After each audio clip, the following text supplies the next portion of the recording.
Welcome to No Man's Guide. This will be a living ship guide. We'll be sharing with you some tips and tricks how to speed this process up. It can be very lengthy.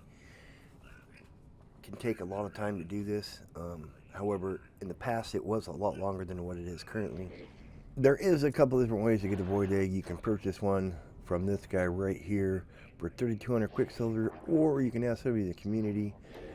No Man's Guide has a really great community that always is willing to help out. So what we want to do is we want to pulse around once we're in space until you see a message. This will be how you initiate the quest to get your first living ship. Just pulse around, you'll see a message pop up. It'll say exit pulse to examine, blah blah blah. There it is, right. So here's the dialogue that's going to pop up. This will be something that tells you some information, and it'll tell you to go to another system. So that's what we're going to do. One thing I did fail to mention is we will need the drives to get to these places. So you'll need to get the cadmium drive, the emerald drive, and I went ahead and bought the indium drive. If you get the indium drive installed, you don't need the other ones installed. You can go to all systems with the highest drive you can get.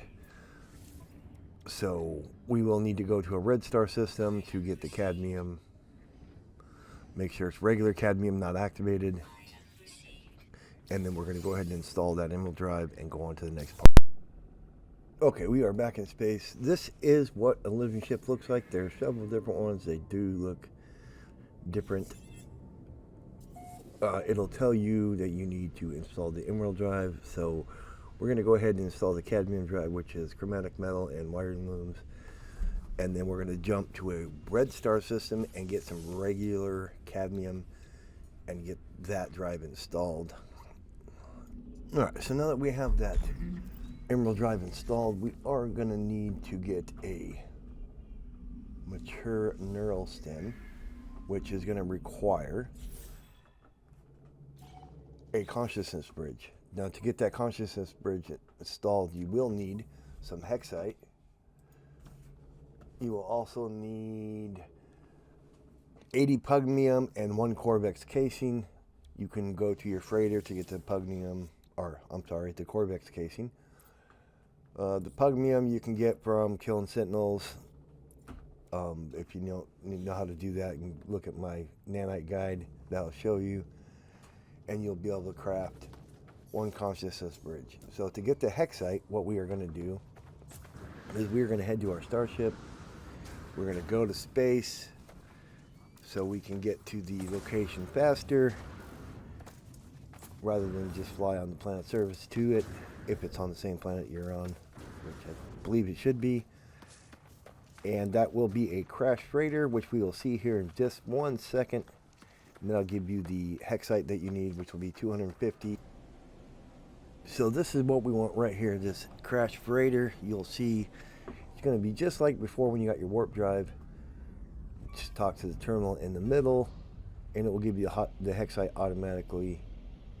Then you'll just get the rest of the parts. Okay, just in case you don't remember what it looks like, this is what the terminal looks like. It will give you the hexite.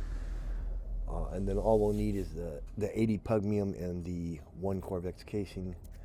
You can get the Corvex casing from a trade outpost or your freighter from guys. Okay, so we have that consciousness bridge crafted, and it's going to give us a fragile neural stem, which we'll have to let mature, which can take up to 18 to 25 and a half hours.